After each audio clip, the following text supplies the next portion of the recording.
From the JAMA Network, this is the JAMA Medical News Podcast, discussing timely topics in clinical medicine, biomedical sciences, public health, and health policy, featured in the medical news section of JAMA.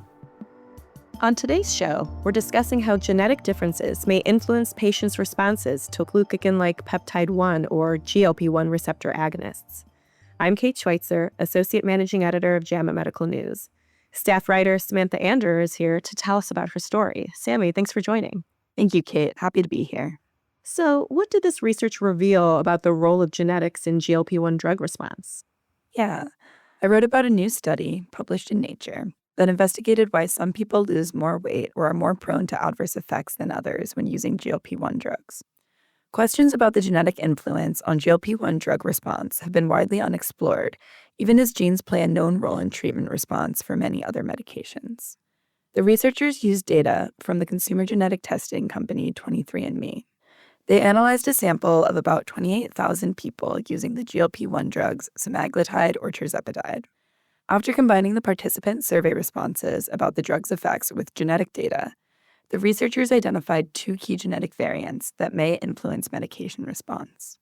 One variant in the GLP-1 receptor gene was associated with nearly 1 more kilogram of weight loss, and the other variant, found in the gastric inhibitory polypeptide, or GIP receptor gene, was linked to more nausea and vomiting in those using tirzepatide, which is a GLP-1 and GIP receptor agonist.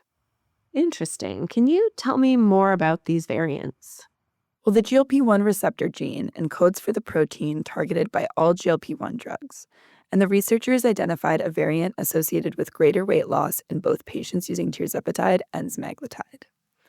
One of the researchers, Dr. Noura Abul-Hosn, who is the chief medical officer at 23andMe's Research Institute, told me that people carrying 2 copies of the variant would be expected to lose about 1.5 kilograms, or roughly 3 pounds, more weight on average, which is about 10% of the typical weight loss on GLP-1 drugs. The variant in the GIP receptor gene that was associated with more nausea and vomiting affected about 12% of people who had it, but again, only if they were taking tirzepatide. The researchers explained that this makes sense, as the dual agonist tirzepatide acts on the GIP and GLP-1 receptors, while the single agonist semaglutide only acts on the GLP-1 receptor. Got it. And so what are clinical implications of these findings? Some experts that I spoke with were optimistic about the potential for more personalized GLP-1 prescribing in the future, perhaps working in clinical tools like allele testing to drive more individualized decision-making. This could potentially mean more personalized options in drug choice, dose, or dose escalation speed, which is particularly relevant as more GLP-1 medication options become available. And considering that many people stop taking GLP-1 drugs, many within the first year, because of adverse effects. Having genetic information could help patients better judge the risks and benefits of starting a specific treatment and refine their expectations. As put by Dr. Abul-Hosn, even helping someone anticipate nausea and prepare for it with their physician could improve their likelihood of staying on therapy. Still, one expert wasn't optimistic that this will move the needle in clinical care just yet. He cautioned that the idea of precision obesity care is still speculative and that because the observed effects are small, the findings probably won't change current clinical practice. But he also said that genome-wide association studies, such as this one, are important for improving pharmacogenetic understanding more generally. And another expert noted that at the very least, the study results may help patients understand why they won't necessarily get the same results as advertised, potentially reducing stigma and self-blame. Thanks, Sammy. All right, if you'd like to learn more, we'll include a link to Sammy's story in the show description.